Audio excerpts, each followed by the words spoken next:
السلام علیکم ورحمۃ اللہ تعالی وبرکاتہ۔ ناظرین، امید کرتا ہوں کہ آپ سب اچھے ہوں گے، خیریت سے ہوں گے۔ اور آج کی اس ویڈیو میں ہم ذرا ملک کے موجودہ صورتحال پر گفتگو کریں گے۔ آپ سب اچھی طرح سے جانتے ہیں کہ اس وقت ملک میں انتہائی خوفناک ماحول ہے مسلمانوں کے حوالے سے، اور جگہ جگہ مسلمانوں کو ٹارگٹ کیا جا رہا ہے، جس پر انتظامیہ اور حکومت کا رویہ بھی ہم سب اچھی طرح جانتے ہیں کہ انتہائی سست ہے، جس سے مزید دنگائیوں کو حوصلہ مل رہا ہے، اور وہ جگہ جگہ مسلمانوں کو ٹارگٹ کر رہے ہیں۔ اور یہی نہیں بلکہ اس میں کئی بی جے پی کے MPs, M L A اور ان کے جو چھوٹے چھوٹے کارکرتا ہیں وہ اس کانڈ میں شامل ہیں، اور جو اوپر سے ان کو سپورٹ بھی مل رہا ہے۔ تو اس طرح سے دیکھا جائے تو ماحول کافی ناگفتہ ہے۔ روز کہیں نہ کہیں ایسے واقعات ہو رہے ہیں جس میں ایک مسلمان کو ٹارگٹ کیا جاتا ہے اور اسے اتنا مارا جاتا ہے کہ اسے موت کے گھاٹ اتار دیا جاتا ہے، یا پھر اسے ادھمرا کر دیا جاتا ہے۔ اب ایسی صورت میں ہم کیا کریں، یہ ایک بڑا سوال ہے۔ اس حوالے سے کئی ساری تحریریں پڑھنے کو مل رہی ہے، اور کئی سارے لوگوں کے مشورے مل رہے ہیں۔ کئی سارے لوگوں کی بڑی جذباتی تحریریں ہیں، وہ یہ کہہ رہے ہیں کہ ہمیں کچھ کرنا ہوگا، ایسا کرنا ہوگا کہ ایکشن کا ری ایکشن ہمیں لینا پڑے گا، اور طرح طرح کی باتیں۔ ابھی ہم نے دیکھا تھا کہ کچھ دن پہلے ایک مدھیہ پردیش سے ایک ویڈیو آیا تھا، جس میں ایک مولانا صاحب وہ شاید یہ کہہ رہے تھے کہ اب یہ وقت آ گیا ہے، مسلمان جاگ چکے، ہم دہلی کے تخت و تاج کو ہلا دیں گے۔ تو اس پر مقدمہ بھی درج ہوا تھا۔ ہم نے یہ بھی دیکھا کہ آر ایس ایس اور بجرنگ دل اور بی جے پی وغیرہ کے بہت سارے کارکرتا ایسے ہیں جو آئے دن اس طرح کے بیانات دیتے ہیں۔ ابھی آج ٹویٹر پہ ایک ویڈیو بڑی تیزی کے ساتھ وائرل ہو رہا ہے ایک خاتون کا، جو یہ کہہ رہی ہے کہ ہندوستان، پاکستان اور جتنی جہاں جہاں بھی مسلمان بستے ہیں ان کو سرے سے ختم ہی کر دو، تاکہ یہ جو معاملہ ہے وہ روز روز کا جو ہے وہ ختم ہو جائے۔ لیکن ان پر کوئی کیس بک نہیں ہوتا ہے، انہیں پولیس اریسٹ نہیں کرتی ہے، ان پر کیس نہیں بنتا ہے۔ تو اب ہمیں سنجیدگی سے غور کرنا ہے کہ ہمیں کیا کرنا ہے۔ میری اگر مانے تو میرا بھی اپنا کچھ مشورہ ہے، وہ یہ ہے کہ ہم کب تک جذباتی باتوں سے اپنے دل کو ہم تسلی دیتے رہیں گے، کب تک ہم جذباتی تحریروں سے مسلم نوجوانوں تک ہم ایک پیغام پہنچائیں گے، اور وہ جنونی طور پر کچھ کر دیے پھر انہیں جیل کی سلاخوں کے پیچھے جانا پڑے گا۔ تو اب یہ وقت آ گیا ہے کہ ہمیں سنجیدگی کے ساتھ اس مسئلے پر غور کرنا ہوگا۔ جو ہمارے اکابر ہیں، اور میں یہ سمجھتا ہوں کہ اکابر اور خانقاہ وغیرہ وغیرہ ان کے اوپر یہ ساری ذمہ داری ڈالنے سے کچھ نہیں ہونے والا ہے، بلکہ ہم سب ایک ذمہ دار شہری ہیں، اور ہمیں اپنے ملک کے قانون کی حفاظت کرنی ہوگی، ہمیں اس ملک کی ڈیموکریسی کو مضبوط کرنا ہوگا۔ تو اب بس یہ ہمیں کرنا ہے کہ ہم کسی ایک دوسرے کے اوپر نہ ڈالیں، بلکہ اب ہم خود تیار ہوں، خود اٹھیں، اور ہم اپنے طور پر اپنے بھائیوں کے لیے ہم کیا کر سکتے ہیں اس پر ہمیں غور کرنا ہوگا، بجائے کہ ہم دوسروں پر ٹالیں، خانقاہوں پر چھوڑیں وغیرہ وغیرہ۔ جیسا کہ ابھی تو تحریر پڑھنے کو مل رہی ہے کہ خانقاہ کے لوگوں کو جب مار پڑے گی تو وہ ایسا کریں گے، یہ کریں گے۔ میں یہ سمجھتا ہوں کہ سب فضول کی باتیں ہیں۔ اب ہمیں خود آگے بڑھ کر، آپ جہاں ہیں جس میدان میں، اور میں یہ سمجھتا ہوں کہ صرف یہ عالم کی ذمہ داری نہیں ہے کہ وہ حالات کو کنٹرول کریں یا حالات پر غور و فکر کریں، بلکہ میں سمجھتا ہوں کہ جو شخص جہاں ہے اسے وہیں لاہ عمل تیار کرنے کی کوشش کرنی چاہیے۔ ہر گاؤں میں، ہر شہر میں جو مسلم تنظیمیں ہیں وہ اکٹھا ہو اور اس مسئلے پر غور و خوض کرے کہ آخر اس کا حل کیا ہو سکتا ہے، کس طریقے سے ہم اس پر کنٹرول کر سکتے ہیں۔ دوسری بات یہ ہے کہ ہماری کمیونٹی میں، ہماری سوسائٹی میں، ہمارے مذہب میں اب آپ دیکھ لیں، بہت عجیب سی فیلنگ ہوتی ہے کہ ہماری جو انرجی ہے وہ کہاں جا رہی ہے۔ آج بھی ہم آپسی جھگڑوں میں پڑے ہوئے ہیں، آپسی انتشار میں پڑے ہوئے ہیں، علماء ایک طرف آپسی جھگڑے میں لگے ہوئے ہیں، فروعی مسائل کو لے کر ایک دوسرے پر طعن و تشنیع کی جاتی ہے، ایک دوسرے کو کافر تک کہا جاتا ہے، جبکہ اللہ رب العزت کا ارشاد بھی آپ نے پڑھا ہوگا، وَلَا تَنَازَعُوا فَتَفْشَلُوا وَتَذْهَبَ رِيحُكُمْ وَاصْبِرُوا إِنَّ اللَّهَ مَعَ الصَّابِرِينَ۔ تو ایک جو صبر کا مادہ ہے کہ اگر ہمارا ایک بھائی اگر ہمارے خلاف اگر کچھ بولتا بھی ہے تو ہم صبر کا دامن نہیں تھامتے، ہم صبر نہیں کرتے، بلکہ فوراً اس کا ری ایکشن ہم لیتے ہیں۔ تو اس طریقے سے بھی ہمیں سب سے پہلے تو یہ کرنا پڑے گا کہ ہم ہر گاؤں میں، ہر شہر میں، ہر محلے میں آپسی بھائی چارے کو فروغ دیں۔ اللہ کے نبی صلی اللہ علیہ وسلم کی وہ حدیث بھی شاید آپ کو یاد ہو کہ اللہ کے نبی صلی اللہ علیہ وسلم نے فرمایا تھا کہ مومن آپس میں جسم و جان کی طرح ہے۔ وہ اس طرح ہے کہ اگر جسم میں کہیں کوئی خراش یعنی کوئی زخم آ جائے تو پورا جسم بے چین ہو جاتا ہے، پورا جسم کانپ اٹھتا ہے۔ تو اس طرح سے مسلمان کا آپسی رشتہ ہے کہ اگر کہیں کوئی مسلمان کو کچھ ہو جائے تو دوسرا مسلمان تڑپ اٹھتا ہے۔ یہ مومن کا آپسی رشتہ ہے۔ لیکن آج آپ غور کریں کہ ہمارے رشتے کتنے کمزور ہو چکے ہیں۔ تھوڑی تھوڑی سی بات پر ہم ایک دوسرے کا خون لینے پر اتارو ہو جاتے ہیں۔ تو ہمیں صرف اس مسئلے کو جو ہمارے سامنے درپیش ہے کہ ہمیں ٹارگٹ کیا جا رہا ہے، تو صرف ہم یہ نہ دیکھیں کہ اس کا ریئیکشن کیا ہوگا، ہمیں تو اپنے اعمال کا بھی محاسبہ کرنا ہوگا۔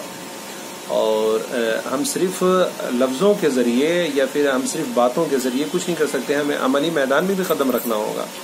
ہمیں آپسی بھائی چارے کے فروغ کے ساتھ ساتھ اللہ کے حضور ہمیں حاضری بھی دینی ہوگی۔ ہمیں اپنی عملی میدان میں، جیسے کہ اللہ رب العزت نے قرآن مجید میں فرمایا کہ یہ قرآن تمہارے لیے ہدایت اور رہنمائی کا ذریعہ ہے، اور پھر جب قرآن ہمارے لیے ہدایت اور رہنمائی کا ذریعہ ہے تو ہم قرآن سے مضبوطی حاصل کریں۔ ان تمام قوموں کی ہسٹری آپ پڑھ سکتے ہیں جنہوں نے اللہ اور اس کے رسول کی نافرمانی کی ہے، اس کا کیا حشر ہوا ہے۔ قوم بنی اسرائیل کا کیا حشر ہوا ہے، آپ اٹھا کر دیکھ لیں۔ قوم لوط کا کیا حشر ہوا ہے، انہوں نے اللہ کی نافرمانی کی، اللہ اور ان کے پیغمبروں کے اگینسٹ جب وہ گئے تو ان کے ساتھ کیا معاملہ ہوا، کیا حشر ہوا، ان سے نعمتیں چھین لی گئی، ان پر اللہ کا عذاب نازل ہوا۔ تو اس طرح سے بھی ہمیں دیکھنا ہوگا۔ آج اگر علماء اسٹیج پر تقریر کرنے کے لیے آتے ہیں تو ان کا جو اپنا ایک یہ ہوتا ہے، وہ پہلے ہمارے قوم کے لوگوں سے ڈیمانڈ کرتے ہیں کہ ہمیں اتنے روپے چاہیے، اتنے پیسے چاہیے، اور اس کے بعد پھر وہ آ کر آپ کو کیا دے کر جاتے ہیں؟ تھوڑی دیر طنز و مزاح، تھوڑی دیر ہنسا لیے، تھوڑی دیر رلا لیا اور چلے گئے۔ حالات کیا ہیں، کس نہج پر پہنچ چکے ہیں، ہمیں کیا کرنا ہے، ہمیں ہماری اصلاح، اس سے انہیں کوئی مطلب نہیں ہے۔ اور ابھی کچھ دنوں پہلے ایک صاحب جو نعت وغیرہ پڑھتے ہیں، بہت زیادہ ان کا پروگرام یوٹیوب وغیرہ پر ان کے بہت سارے ویڈیوز دیکھے جاتے ہیں، تو وہ ایک غیر اسلامی لباس میں تھے اور غیر شرعی باتیں کر رہے تھے۔ تو میں دیکھا کہ ایک گروپ میں لوگ اس کا بائیکاٹ کر رہے تھے کہ بھائی اسے آپ اپنے اسٹیج پر نہ بلائیں۔ تو اس پر ایک صاحب کمنٹ کر کے یہ کہہ رہے ہیں کہ ہر کوئی جانتا ہے کہ قول و فعل کا تضاد کتنا زیادہ ہے۔ تو میں یہ کہتا ہوں کہ آج ہمارے لیے وقت آ گیا ہے کہ ہم پڑھے لکھے لوگوں کو آگے بڑھائیں، اور خاص طور سے جو ہمارے مذہبی جلسے ہیں اس کی بھی اسٹریٹجی ہمیں تیار کرنی ہوگی، اس کی جو رنڑیتی ہے وہ ہمیں بنانی ہوگی۔ ہماری انرجی کہاں ضائع ہو رہی ہے، ہمارا پیسہ کہاں برباد ہو رہا ہے، ہمیں ان ساری باتوں پر غور کرنا ہوگا اور ہمیں محنت سے عملی میدان میں کام کرنا ہوگا۔ میں پھر آپ لوگوں سے گزارش کرتا ہوں، ہو سکتا ہے کہ میری بات سے آپ کو اتفاق نہ ہو، لیکن میں یہ کہتا ہوں کہ آپ بس اکابر پر ڈالنا چھوڑ دیں، خانقاہوں پر ڈالنا چھوڑ دیں۔ ہمیں خود آگے بڑھنا ہوگا، ہمیں اپنی فکر خود کرنی ہوگی۔ آج کے دور میں اور اس وقت اگر آپ بات کریں خانقاہوں کی، تو میں یہ سمجھتا ہوں کہ آپ ذمہ داریوں سے بھاگ رہے ہیں۔ آپ جہاں ہیں، جس میدان میں ہیں، وہیں سے آپ کو کوشش کرنا ہوگا کہ ہم کس طرح سے اس ملک میں سیف رہ سکتے ہیں۔ اور دوسری بات جو سب سے بڑی بات ہے وہ یہ ہے کہ سنت رسول کو فروغ دینا ہے، اللہ اور اس کے رسول کے احکام کی پابندی ہمیں کرنی ہے۔ جب تک ہم عملی میدان میں قدم نہیں رکھیں گے، جب تک ہم اللہ اور اس کے رسول کی نافرمانی کرتے رہیں گے، اس وقت تک ہم پر ظالم بادشاہ اور مسلط کیے جائیں گے، اور اس وقت ہم موب لنچنگ کے شکار ہوتے رہیں گے۔ اور آپ یہ جان لیں کہ ہمارے لیے بڑا امتحان ہے، بڑی آزمائش کی گھڑی ہے۔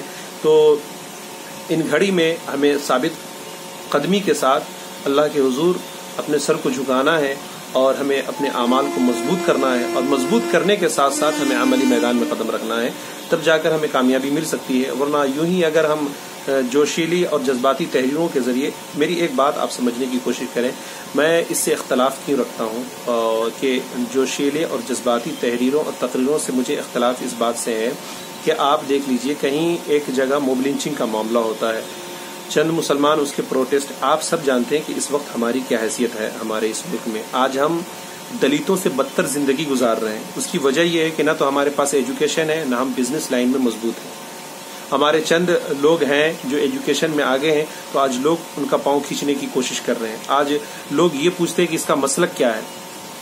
آج لوگ یہ پوچھتے ہیں کہ یہ غیر مسلموں سے ملتا ہے وغیرہ وغیرہ بہت ساری بات. تو آج آپ کی حیثیت کیا ہے، ہمیں یہ سمجھنا بہت ضروری ہے. تو جب ہم پروٹیسٹ کرتے ہیں، احتجاج کرتے ہیں، اور اس میں جب چند نعرے بازی ہوتی ہے تو پھر کیا ہوتا ہے آپ کو معلوم ہے، کئی سارے لوگوں پر کیس بک کر دیا جاتا ہے، اور پھر جب اس کو اریسٹ کیا جاتا ہے تو جیل میں ڈال دیا جاتا ہے، اور پھر وہ برسوں جیل میں سڑتے رہتے ہیں، اور اس کا پورا گھر اور اس کے پیچھے اس کی پوری فیملی برباد ہوتی ہے.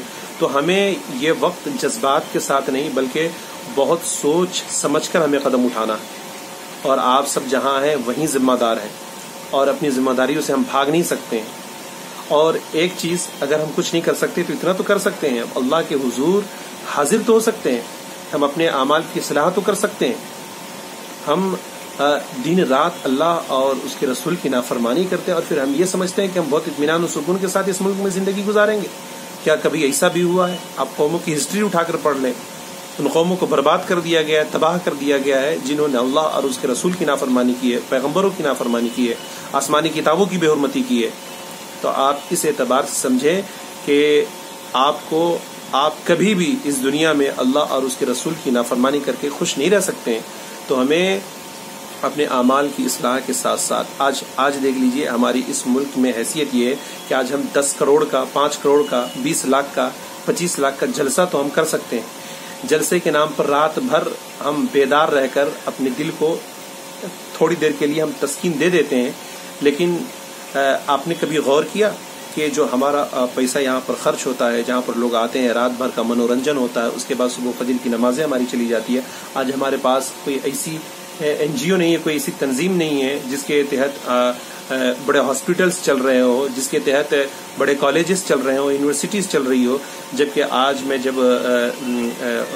8-10 مہینے سے ممبئی میں ہوں تو میں یہاں کے قوموں کو دیکھ رہا ہوں کہ جو دوسرے کمیونٹی کے لوگ ہیں، دوسرے مذاہب کے لوگ ہیں، آج ان کے پاس اپنا ہاسپٹل ہے، اپنا کالج ہے، اپنی یونیورسٹی ہے. اور یہی نہیں بلکہ ان کے ہاسپٹلس کے بارے میں بتاؤں، میں وہاں جا کر میں نے اس کا بینیفٹ لیا، میں نے اس کا فائدہ لیا ہے. مجھے بولنے میں کوئی جھجک نہیں ہو رہی ہے کہ ان کے ہاں آپ جائیے تو پورے 50% اور کئی میڈیسن پر 70% تک کا ڈسکاؤنٹ ہے. اس کے علاوہ ان کے ہاں جو ڈاکٹر وزٹ کرتے ہیں، جو پیشنٹ کو دیکھتے ہیں، جو مریض کو دیکھتے ہیں، ان کا جو ڈاکٹر جن کا اس کے خود کے کلینک میں 2000 روپے فیس ہے، وہاں پر صرف 300 روپے فیس لے کر مریضوں کو دیکھا جاتا ہے. تو ایسے کتنے ہاسپٹلس ہیں آپ کے پاس، ایسی کتنی تنظیمیں چل رہی ہے جو اپنے ذریعے کالج چلا رہی ہو، اپنے تھرو یونیورسٹی چلا رہی ہو. تو ان سارے پہلوؤں پر ہمیں غور کرنا ہے. ایجوکیشن لیول اگر ہمارا دیکھا جائے تو ایجوکیشن لیول میں ہم کافی نیچے. ابھی 2014 کی جو رپورٹ ہے مسلم ایجوکیشن کے حوالے سے، اس میں بتایا گیا کہ اونلی 50% وومن ایجوکیٹڈ ہے. اور وہ ایجوکیٹڈ کتنی ہے کہ جن کو صرف اپنا نام لکھنا آتا ہے.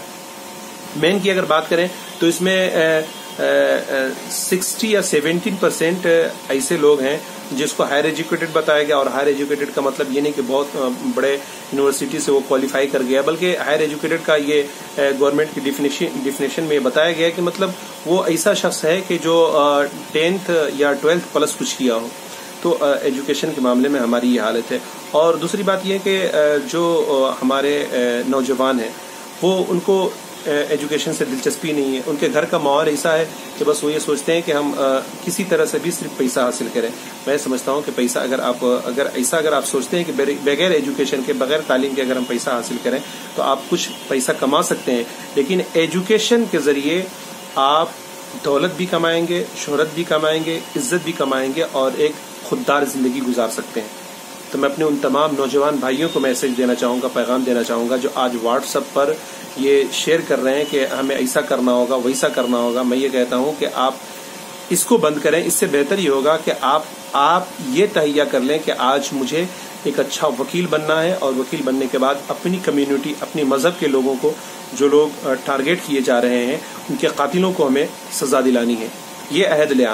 اگر آپ اپنے قوم کے لیے کچھ کرنا چاہتے ہیں تو آج آپ یہ عہد لیں کہ میں ایک اچھا جج بنوں گا اور جج بن کر ہم اپنے لوگوں کے ساتھ ہم انصاف کریں گے. اگر آپ کچھ کرنا چاہتے ہیں جو آپ یہ تحریر یا اس طرح کے جوشیلے پیغامات شیئر کر رہے ہیں, میں آپ سے کہنا چاہ رہا ہوں کہ اگر آپ اپنی کمیونٹی کے لیے اپنے قوم کے لیے کچھ کرنا چاہتے ہیں تو آپ یہ تہیہ کریں کہ آج میں ایک اچھا ڈاکٹر بنوں گا اور ڈاکٹر بن کر اپنی کمیونٹی اپنے مذہب کے لوگوں کی میں فری آف کاسٹ خدمت کروں گا اور میں اس کے ذریعے رضا الہی حاصل کروں گا.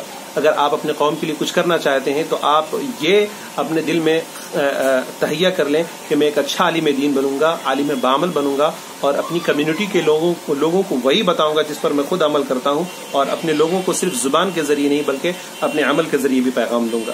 تو یہ تھنکنگ, یہ سوچ اپنے اندر پیدا کیجئے, تب جا کر ہم ترقی کریں گے. ورنہ واٹس ایپ اور فیس بک اور ٹویٹر وغیرہ پر جذباتی اور جوشیلی تحریریں لکھ کر ہم نہ تو اپنے اندر کوئی تبدیلی پیدا کر سکتے ہیں اور نہ ہم بہت زیادہ آگے اپنے ملک کے لیے اپنی قوم کے لیے کچھ کر سکتے ہیں. تو میری آپ سے یہ التجا ہے, بہت نمرتا کے ساتھ التجا ہے کہ آپ اپنے بچوں پر, اپنے بچوں کے ایجوکیشن پر, اپنے بچوں کی تربیت پر خصوصی توجہ دیں اور جو جہاں ہے جس میدان میں اپنے اکابر پر الزام ڈالنے کے بجائے آپ خود عملی میدان میں قدم رکھیں اور آپ یہ دیکھیں کہ آپ اپنی کمیونٹی کے لیے, اپنے مذہب کے لیے آپ کیا کر سکتے ہیں, ان لوگوں کے لیے کیا کر سکتے ہیں جو لوگ موب لنچنگ کے شکار ہو گئے اور ان لوگوں کو ہم کیسے بچا سکتے ہیں جو شکار ہونے والے ہیں. اس پر غور و فکر کرنا آپ کی ذمہ داری ہے. آپ اپنی ذمہ داریوں سے بھاگ نہیں سکتے ہیں. یہ میرا چھوٹا سا پیغام ہے. ہم دوسرے کے اوپر نہ ڈالیں, ہم خود کھڑے ہو جائیں کہ ہم کیا کر سکتے ہیں, ہم آپسی رشتہ کیسے مضبوط کر سکتے ہیں, عملی میدان میں کیسے قدم رکھ سکتے ہیں. میں نے پہلے بھی کہا نا کہ یہ جو آپسی جھگڑے ہیں آج بھی جو ہم خانوں میں بٹے ہوئے ہیں, اس پر ہمیں سب سے پہلے آپسی اتحاد اور آپسی رشتے کو ہمیں مضبوط کرنا ہوگا. ہمیں یہ سمجھنا ہوگا کہ ایک مسلمان دوسرے مسلمان کا واقعی آپسی رشتہ بہت مضبوط ہے اور دونوں آپس میں بھائی ہے. جب یہ سوچ ہمارے اندر پیدا ہوگی تب اگر کہیں کسی کا اگر خون ہوگا, کسی کا ہتیا اگر ہوگا, کسی کی ہتیا اگر ہوگی, تب جا کر ہمارا ضمیر بیدار ہوگا اور پھر ہم اس پر کچھ کرنے کے لیے سوچیں گے. یہ ایک چھوٹا سا پیغام ہے, ایک میسج ہے. میں سمجھتا ہوں کہ اگر میری یہ باتیں, اگر میری ان باتوں سے اگر آپ متفق ہیں تو ہمارے ویڈیو کو شیئر کریں, زیادہ سے زیادہ لوگوں تک یہ پیغام پہنچ سکے تاکہ وہ ملک کے لیے, اپنی کمیونٹی کے لیے, اپنے مذہب کے لیے کچھ کر سکیں. شکریہ. السلام علیکم ورحمۃ اللہ.